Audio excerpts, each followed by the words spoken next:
जैसे श्रावण महीने में चढ़ाए गए कनेर के फूल, दुर्वा।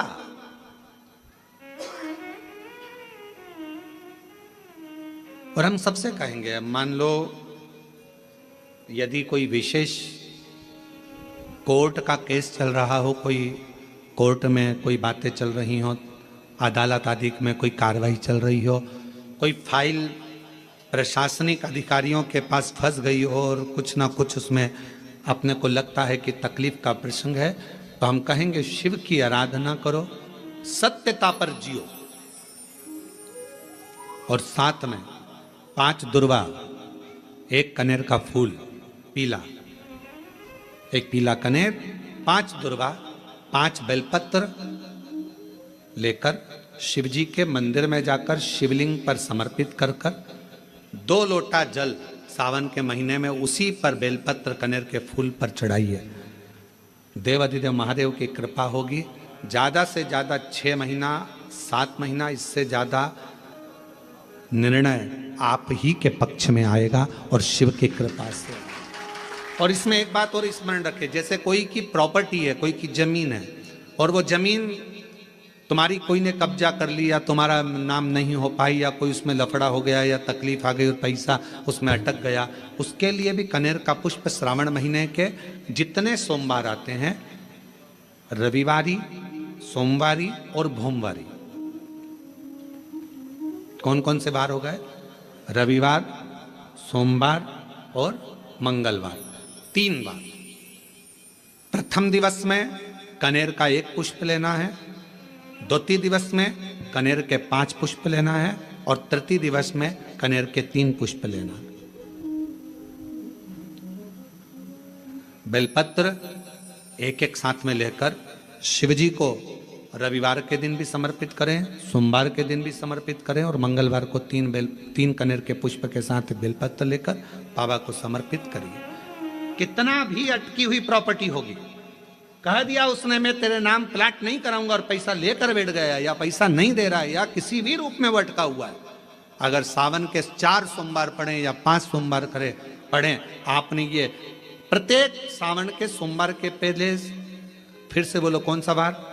रविवार, सोमवार और मंगलवार, ये 3 बार का क्रम अगर प्रत्येक सोमवार के पहले और बाद में कर लिया, तो आपको उसे प्रॉपर्टी उस व्यक्ति को तुम्हें देना ही पड़ेगी, छोड़ना ही पड़ेगी। उसको खुद अपने आप में बेचैनी होने लगेगी, मुझे बुलाएगा, आपको जाना नहीं पड़ेगा, खुद बस फोन लगाया आपने, भैया हमारा करा दो, हमारा करा दो, 2 बार 3 बार अगर बोला, चौथी बार वो खुद बुलाएगा, बेचैनी बढ़ेगी। मेरा बाबा उसको खुद खल बुला देता है। शिव शिव है, उसको कहते सत्यम शिवम सुंदर, शंकर शंकर। आप लोग कथा में श्रवण करे हैं पूर्व में, हनुमान गतिमान रतिमान मतिमान व्रतिमान, ऐसे हनुमान जी के कई भाई हुए, कई भाई हनुमान जी के हुए। और हमने पहले भी कहा है, जिसकी फैक्ट्री ना चलती हो, बहुत दुकान ना चलती हो, तो हनुमान जी के पांव का थोड़ा सा सिंदूर लेकर, यदि उस सिंदूर को किसी भी फैक्ट्री या दुकान में हनुमान जी के छोटे भाई गतिमान के नाम से अगर 1 बिंदी भी सिंदूर की रख दी जाती है, तो वो दुकान और फैक्ट्री भी झड़के से चलना प्रारंभ हो जाती है। गतिमान हनुमान जी के छोटे भाई, एक हनुमान जी के छोटे भाई हैं मतिमान। जब व्यक्ति डिप्रेशन में जाता है, एकाग्र चित्त नहीं रह पाता है, पढ़ने बैठता है पर एकदम मन नहीं लग पाता है, तो मतिमान का स्मरण किया जाता है, हनुमान जी के 3रे नंबर के भाई का, मतिमान। और कहते हैं 1 दुर्वा यदि मतिमान के नाम से शंकर भगवान की शिवलिंग पर चढ़ा दी जाए और उसी दुर्वा को वापिस लेकर आया जाए, अंधेरा होने से पहले, सूर्य अस्त होने के पहले, शाम के प्रदोष के पहले, यदि उस दुर्वा को उस व्यक्ति को चबा चबा कर खिला दो, तो डिप्रेस हो रहा है, डिप्रेशन में है, चिंता में है, टेंशन में है, और उसका विवेक काम नहीं कर रहा, बुद्धि स्थिर नहीं हो पा रही है, या पढ़ने में मन नहीं लग पा रहा है, तो उसको आप एक दुर्वा मतिमान, हनुमान जी के तीसरे नंबर के भाई मतिमान के नाम से अगर खिला देते हैं तो उसकी बुद्धि केंद्रित होना प्रारंभ हो जाती है और वो डिप्रेस से हटना प्रारंभ हो जाता है, मन स्थिर होने लगता है। मतिमान।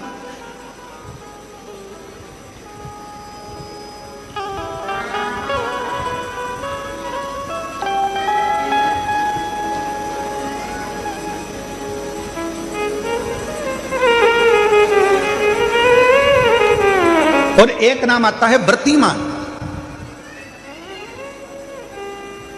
इसका प्रैक्टिकल तुम अभी यहीं से कर लेना, ठीक है?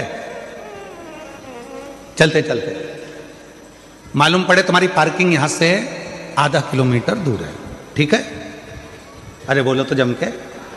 आधा किलोमीटर दूर तुम्हारी पार्किंग है और तुम्हारी उम्र लगभग बहुत हो गई। मालूम पड़े तुम थोड़े वृद्ध हो गए हो और तुम्हारा घुटना दुख रहा है, तुम्हारी कमर दुख रही है, चलते चलते बड़ी मुश्किल से तुम कथा स्थल तक पहुंचे हो। अब मन में आ रहा है कि मुझे वापस पार्किंग तक जाना है, कैसे जाऊंगी, पाँव तो दुख रहा है। तो एक काम आज चलते चलते करना कि कहीं सीवर वाला महाराज झूठ तो नहीं बोल रहा है, तो प्रैक्टिकल करके जाना। क्या करोगे?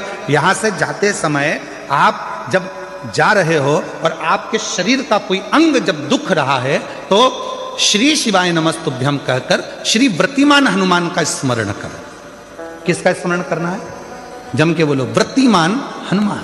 व्रतिमान हनुमान का स्मरण करके कहीं पर भी बैठकर अपने पांव की छोटी वाली जो उंगली है उसको जम के दबाना और दबाने के बाद चल देना।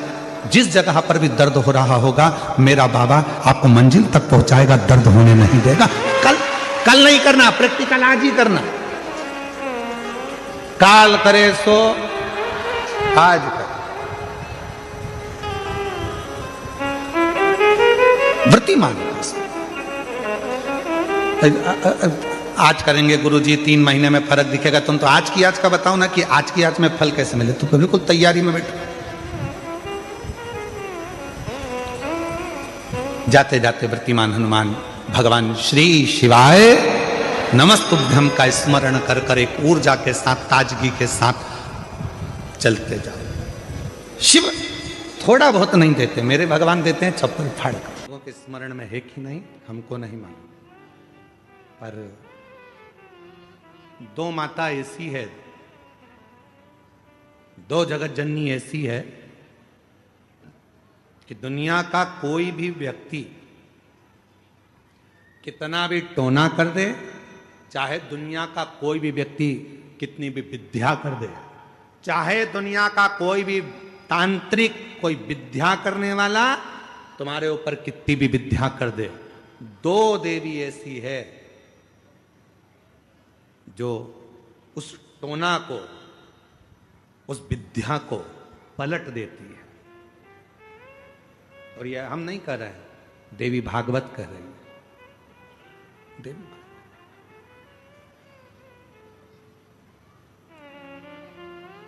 काली पुराण में भी इसका वर्णन आता है, देवी भागवत में भी इसका वर्णन आता है। 2 देवी ऐसी हैं जो कोई अपने ऊपर अगर विद्या कर रहा है और वो 2 देवी का स्मरण कर लिया जाए, उन 2 देवी का नाम लेकर मात्र शंकर के शिवलिंग के सामने जो अशोक सुंदरी वाली जगह होती है वहां पर अगर इन 2 देवियों का नाम लेकर अगर जल चढ़ा दिया जाए तो किसी ने अगर विद्या करी भी होती है तो पलट जाती है। कोई कितना भी बड़ा तुम्हारे लिए तंत्र मंत्र कर रहा हो वो तुरंत पलट जाता है, एक क्षण नहीं लगता और उनका नाम लेने से पलट जाता है। 2 देवियां, एक प्रत्यग्रा माता, एक है प्रत्यग्री माता और दूसरी है दंतेश्वरी माता, जिसका काली पुराण में विशेष वर्णन लिखा, जिसका देवी भागवत में वर्णन आता है। और महाराज प्रत्यग्री माता का वर्णन स्वयं यहां तक, प्रत्यग्रा माता का वर्णन यहां तक अथर्व वेद में भी प्रत्यग्री माता का वर्णन और दंतेश्वरी माता का स्मरण यहां तक अथर्व वेद में भी वर्णित किया गया प्रत्यग्री माता का। काली पुराण में तो है, देवी भागवत में भी है। ये जो 2 देवियां हैं, एक प्रत्यग्री माता और दूसरी जम के बोलो दंतेश्वरी माता। ये 2 माता ऐसी हैं, अगर भगवान शंकर का ये शिवलिंग है, ये जलाधारी है, माता पार्वती जी का हस्तकमल, और यहां सामने एक मोटी सी लाइन होती है अशोक सुंदरी का स्थान। इधर गणेश जी, इधर कार्तिकेय जी। जब हम दक्षिण में खड़े होकर, उत्तर में मुख कर कर, यहां खड़े होकर जब हम शिवलिंग पर जल चढ़ाते हैं और अपने जल के पात्र को थोड़ा सा आगे बढ़ाकर हम इस स्थान पर, अशोक सुंदरी के स्थान पर, इस यहां खड़े होकर जल चढ़ाते समय इस स्थान पर अपने पानी के लोटे को आगे बढ़ाते हैं और जल को यहां गिराते हैं। प्रत्येक गिरी माता का नाम लेकर या मां दंतेश्वरी का नाम लेकर जब हम चढ़ाते हैं, आज दिन भर में अगर कोई ने भी हमारे ऊपर विद्या करी होती है, वो 2 मिनट के अंदर वो कटकर गिर जाती है और कोई असर नहीं हो पाता। 2 मां, एक मां दंतेश्वरी, एक प्रत्येकगिरी। कौन है ये प्रत्येकगिरी माता? तो शिव महापुराण में बड़ा सुंदर वर्णन आया कि जब हिरण्यकशिपु ने बहुत तप करा, बहुत तप। मेरा निवेदन है आस्था चैनल वालों से, कथा लाइव चल रही है, उनसे हम निवेदन करेंगे कि आपके पास में दंतेश्वरी माता का फोटो हो तो आस्था चैनल वाले अवश्य दिखाते रहें बीच बीच में जहां कथा चल रही है। और प्रत्येकगिरी माता का अगर फोटो हो तो सिंह का मुंह होगा माँ का, स्त्री का शरीर होगा माँ का, और बड़े बड़े दंत होंगे उनके, प्रत्येकगिरी माता के। अगर वो भी चित्र हो तो अवश्य जहां कथा चल रही है तो लोगों को मालूम पड़े कि प्रत्येकगिरी माता कौन सी है, दंतेश्वरी माता कौन सी है, उनका स्वरूप का दर्शन अवश्य करें। और प्रत्येकगिरी माता का अगर फोटो का आप लोगों को समझ में ना आए तो एक बार हमको व्यासपीठ पर लाकर उस मोबाइल में दर्शन कराएं तो हम भी बता देंगे। प्रत्येकगिरी माता 2 माता ऐसी है। काली पुराण के अंतर्गत, देवी भागवत के अंतर्गत, हमारे वेदों के अंतर्गत 2 माताओं का क्रम बड़ा विचित्र। तो हम अभी जो कथा को प्रारंभ कर रहे हैं तो प्रत्येकगिरी से प्रारंभ कर रहे हैं और इसको लेकर जाएंगे दंतेश्वरी माता तक। संध्या काल में लगाया गया दीप मानदेह नामक असुर का संहार कर देता है। प्रतिदिन एक नियम बनाकर रखना चाहिए कि रोज शाम के समय पर अपने घर में प्रदोष काल के समय पर एक दीप जरूर लगाना चाहिए। और यदि बेलपत्र का वृक्ष है तो उस बेलपत्र के वृक्ष के सामने भी एक दीप अवश्य लगाना चाहिए।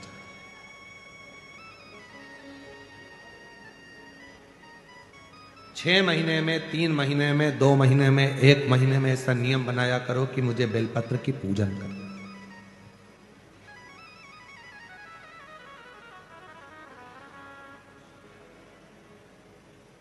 स्वयं माता लक्ष्मी जी ने भगवान नारायण को पाने के लिए बेलपत्र का पूजन किया। जब इंद्र की पूरी सत्ता चली गई थी, सारा की सारा धन इंद्र का चले गया था, असुरों ने उस इंद्र के सिंहासन पर अपना कब्जा जमा लिया था, तब इंद्राणी ने, स्वयं सची माने, इंद्राणी ने शिव जी की साधना करी, बेलपत्र के वृक्ष के, बेलपत्र की पूजन करें।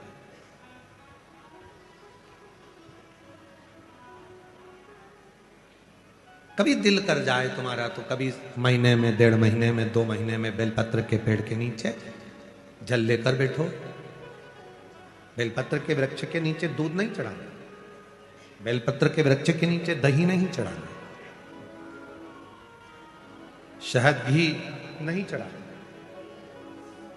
बेलपत्र के वृक्ष के नीचे जब आप बैठते हैं, बेलपत्र पूजन का एक विधान होता है कि जब हम बेलपत्र की पूजन करते हैं तो 2 कलश पानी के भरे हुए, एक अपने सीधे हाथ की ओर, एक उल्टे हाथ की ओर रखा जाता है। पूजन की थाली बीच में रखी जाती है। 2 बत्ती का, लंबी बत्ती का, 2 बत्ती लंबी घी की जलाई जाती है।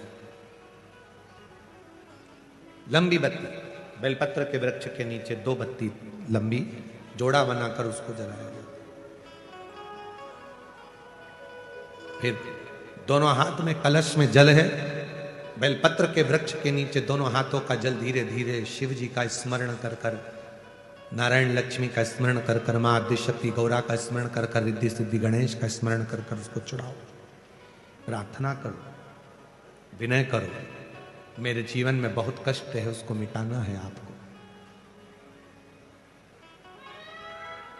शिव आपसे प्रसन्न होते हैं, वैसे मेरी जिंदगी भी प्रसन्न करना है आपको। जल चढ़ाकर दोनों पात्रों का थोड़ा थोड़ा जल कलश में बचा लेना है, पूरा पात्र खाली नहीं करना है, दोनों को वापस रखना है।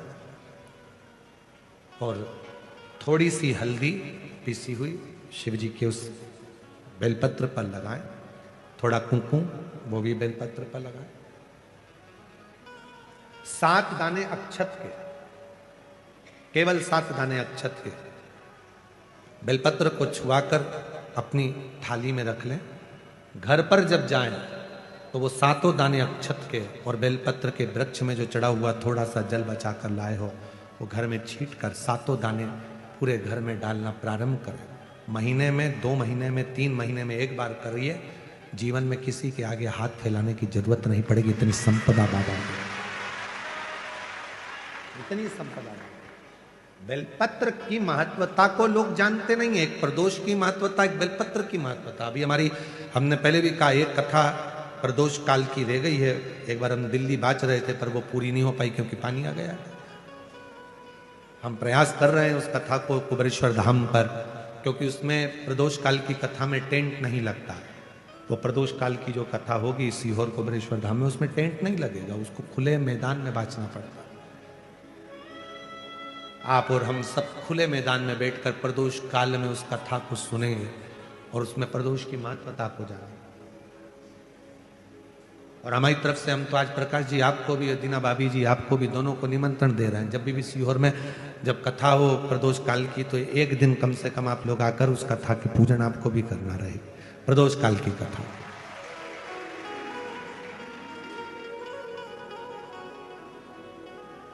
अभी तो नहीं है, पर जब भी तारीख निश्चित होगी, 1-2 साल में, जब बाबा कृपा करेगा तब उसको रखेंगे।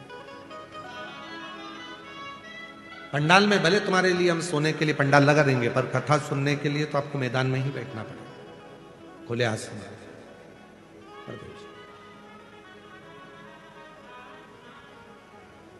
शिव तत्व को जान, बेलपत्र की महत्वता को जिसने जान लिया, आज लोग बेलपत्र को जान रहे हैं कि बेलपत्र खाने से शुगर, बीपी, थायराइड जैसी बीमारियां भी ठीक हो जाती हैं। उस बेलपत्र की महत्वता को जान। और फिर निवेदन है, आपके शरीर में कष्ट है तो बेलपत्र का सेवन करो। रोज रोज बेलपत्र वैसे ही नहीं खाना। कई बार बेलपत्र खाने से मुंह में छार छारपन आ जाता है, कई बार मुख का स्वाद भी कम हो जाता है बेलपत्र खाने से। तो निवेदन है, रोज रोज ना खाइए, जब जरूरत है। और जरूरी नहीं कि आप 3 पत्ती यहां से जो बेलपत्र दी जाती है, 7 दिन तक जो रोज एक बेलपत्र दी जाती है, वो तो खाने के लिए दी जाती है। पर समापन के दिन की बेलपत्र तो खाने की नहीं रहती, उसको तो ले जाकर लोग लाल कपड़े में बांध अपने घर में रख देते हैं तिजोरी में। आखिरी दिन की बेलपत्र तो वैसे भी तिजोरी का भंडार के लिए होती है। तो जो बेलपत्र होती है, जरूरी नहीं कि तुम पूरी बेलपत्र खाओगे तो दवाई असर करेगी। बेलपत्र का अग्रण्य भाग का थोड़ा सा पत्र भी यदि हम पा लेते हैं, उसको ग्रहण करते हैं, तो वो भी उतना असर करता है। और रोज खाने की जरूरत नहीं है। रोज अगर शिव मंदिर जा रहे हो, शिवालय जा रहे हो, शंकर जी के मंदिर जा रहे हो, देवालय जा रहे हो, तो बेलपत्र लाओ, वहां से मना नहीं है। उसको इकट्ठा करो, एकाग्रित कर कर सुखा लो। सुखाकर रोज शिव जी की चढ़ी हुई बेलपत्र को सुखाकर फिर उसका चूरा बना लो। जब तुम्हें लगे कि शुगर गड़बड़ हो रही है, बीपी गड़बड़ हो रहा है, थायराइड गड़बड़ हो रहा है, तो एक चुटकी उसमें से लेके निगल लो, पानी पी लो। बाबा की कृपा से आधा घंटा, 1 घंटे में वो sugar, BP, thyroid sub level में आना प्रारंभ हो। उस बेलपत्र की महत्वता को जिसने जाना, कभी कुबेरेश्वर धाम जाओ तो कुबेरेश्वर बाबा के धाम पर जो 200-300 साल पुराना, जो 300 साल के ऊपर पुराना बट वृक्ष है, जहां बाबा बैठे हैं, बटकेश्वर महादेव, उसका दर्शन करो। उस पेड़ की छांव में बैठकर बाबा का मंत्र जाप करो। अभी अभी हमने थोड़ा सा उसको बंद कर दिया था, क्योंकि वहां बाबा के जोड़ा घूम रहा था तो वो शरीर पर चढ़ जाता था, इसलिए अब स्थान पर वहां जाना थोड़ा बंद कर दिया था, पर पुनः वापिस उसको खोल दिया। बेलपत्र की वाटिका है छोटी सी, उस बेलपत्र की वाटिका के पास में बैठकर भगवान शिव का नाम उच्चारण करो। नाम स्मरण, शिव भक्ति करो जहां तक हो सके, शंकर की अविरल भक्ति को धारण करो।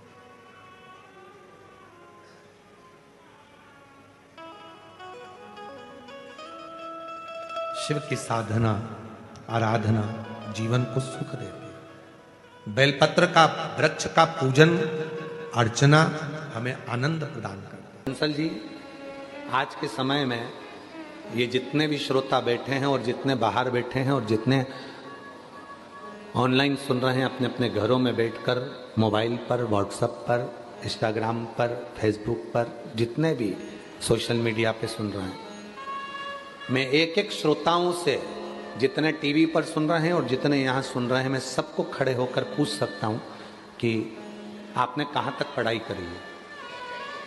बुजुर्ग माताएं भी कह देगी कि मैंने भी कहीं 8वीं पढ़ा होगा, 5वीं पढ़ा होगा, 6ठी पढ़ा होगा, 7वीं पढ़ा होगा। कोई कहेगा कि मैंने MBA करा होगा, कोई कहेगा मैंने ये पढ़ाई करी, कोई कहेगा मैंने ये पढ़ाई करी। आज के समय में हर व्यक्ति पढ़ा लिखा है, वो समझता है कि हमको अगर मंजिल तक पहुंचना है और आगे बढ़ना है तो हमें निंदा, बुराई, चुगली, इन सब से दूर हटना है और अपने लक्ष्य को पकड़ना है और आगे बढ़ना है। लक्ष्य अपना हो। अमृत कहां मिलेगा, ये पार्वती जी पूछ रही हैं। समुद्र में अमृत है। शिव जी कहते हैं अगर समुद्र में अमृत होता तो समुद्र खारा ही नहीं होता। मंथन समुद्र में भी नहीं। तो वो जो अमृत मंथन हुआ था, वो अमृत जो निकला था, वो क्या है?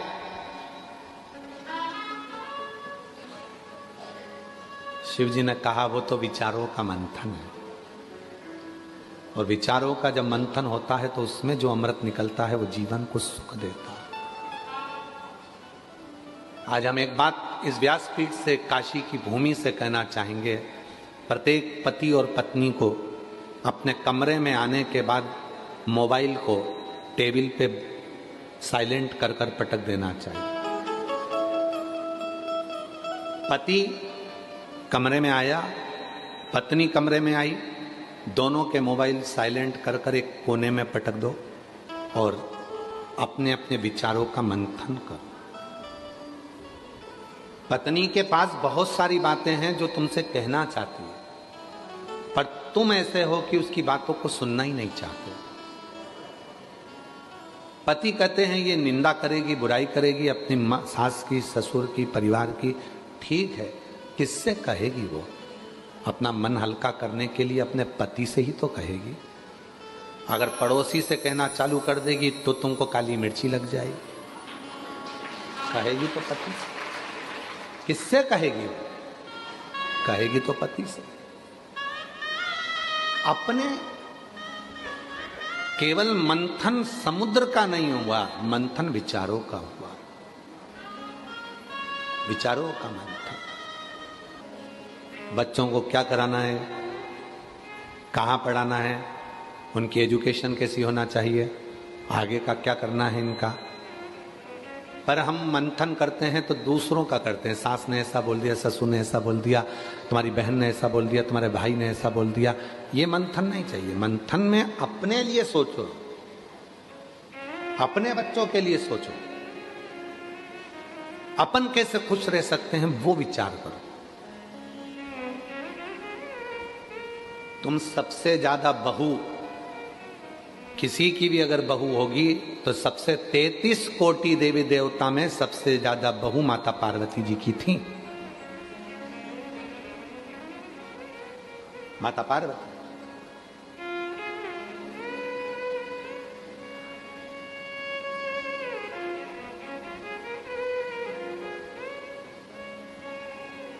कई माताएं कह देती हैं कि हम हमारी बहू को निभा रहे हैं, बहुएं कहती हैं हम हमारी सास को निभा रहे हैं। मेरी जीजियों कोई किसी को नहीं निभा रहा, समय चक्र निभा कर चल रहा है और तुम उस परिधि के अंदर चल रहे हो। निभाना किसको कहते हैं? कभी विचार करना माता पार्वती जी की बहुओं को देखकर।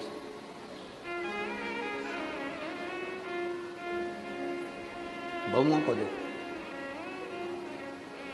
एक मां छठी, रिद्धि सिद्धि, बहुओं का क्रम देखिएगा। 6 लड़कियां, जया, विषहरा, सामरीवारी, दौतली, देव, अशोक सुंदरी। दामाद,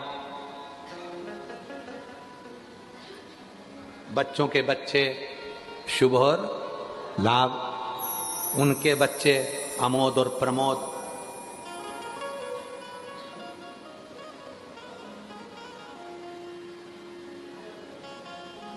फिर उनके बच्चे आनंद और कीर्ति।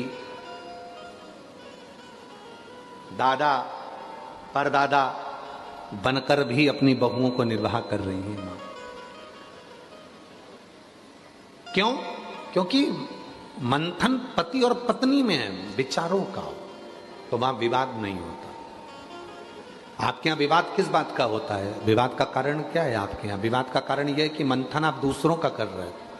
पापा ने बोल दिया, मम्मी ने बोल दिया, उसने ये बोल दिया, उसने वो बोल दिया। मंथन अपना करो ना। कल अपने को क्या करना है,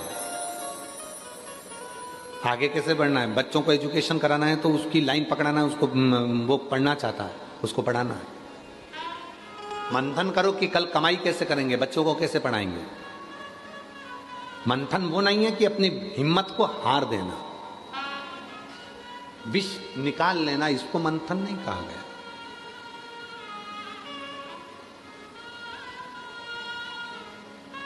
अभी कल एक न्यूज हमारे आशीष हमको दिखा रहा था कि एक बाप ने अपने बच्चे को ही बहते हुए नहर में, पानी में फेंक दिया।